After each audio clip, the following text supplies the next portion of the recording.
श्री अमरनाथ यात्रा की तिथि अभी तय नहीं हो पाई है, लेकिन दूसरे राज्यों से आने वाले यात्रियों को पहले कठुआ जिले में क्वारंटीन किया जाएगा।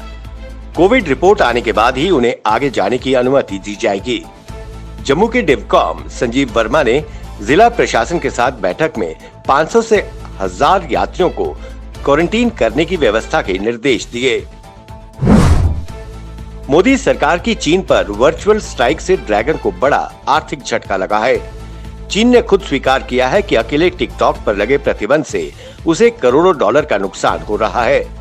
वहीं चीन ने बौखलाहट में कहा है कि इसके गंभीर परिणाम भुगतने के लिए भारत तैयार रहे। मैक्सिको के एक नशा मुक्ति केंद्र में कुछ बंदूकधारियों ने गोलीबारी की, जिसमें 24 लोगों की मौत हो गई और 7 लोग घायल हैं। सूत्रों से मिली जानकारी के अनुसार इस हमले को मादक पदार्थों की तस्करी करने वाले गिरोह ने अंजाम दिया।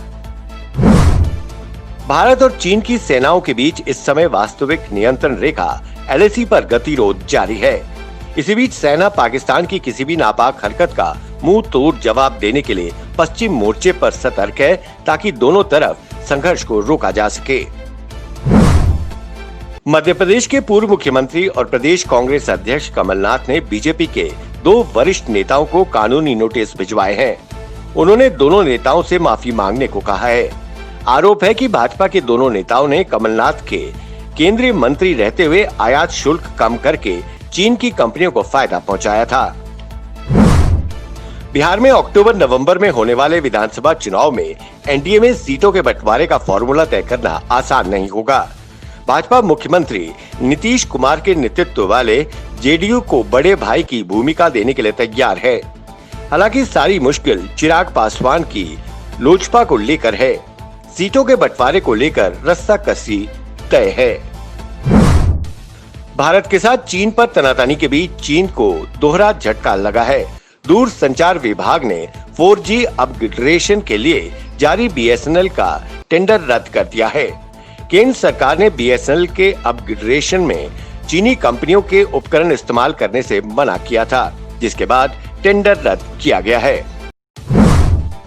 कोरोना वायरस को लेकर एक बार फिर तमिलनाडु देश में दूसरे सबसे ज्यादा संक्रमण प्रभावित राज्य बन गया है।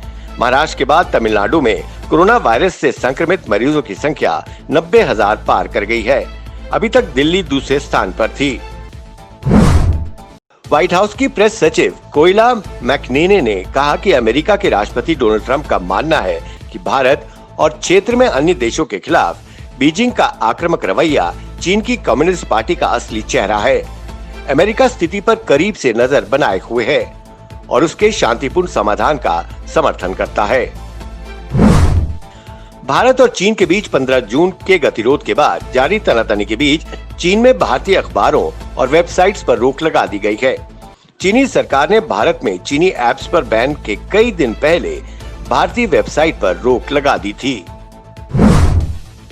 सप्ताह के तीसरे कारोबारी दिन शेयर बाजार की बढ़त हरे निशान से हुई।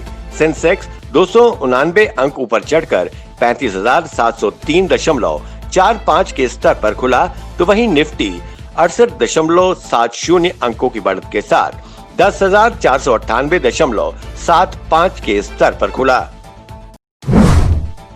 केंद्रीय स्वास्थ्य एवं परिवार कल्याण मंत्रालय की ओर से जारी आंकड़ों के मुताबिक पिछले 24 घंटों में 19,148 नए मामले सामने आए हैं और 434 लोगों की मौत हो गई है।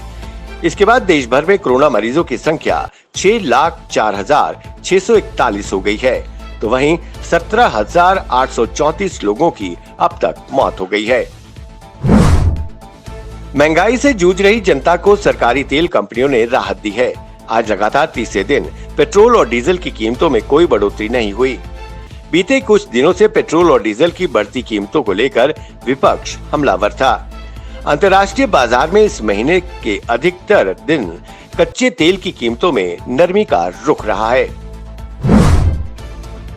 पूर्वी लद्दाख में LAC पर तनाव कम करने के लिए भारत व चीन के कोर कमांडरों की हुई 12 घंटे की बातचीत में दोनों पक्ष पीछे हटने पर सहमत हो गए हैं, लेकिन तौर तरीकों पर अभी सहमति की दरकार है। चीन की तरफ से और मुलाकातों का आग्रह किया गया है। चीन सरकार के मुखपत्र ग्लोबल टाइम्स ने दावा किया है कि चरणबद्ध तरीके से सेनाएं पीछे हटेंगी।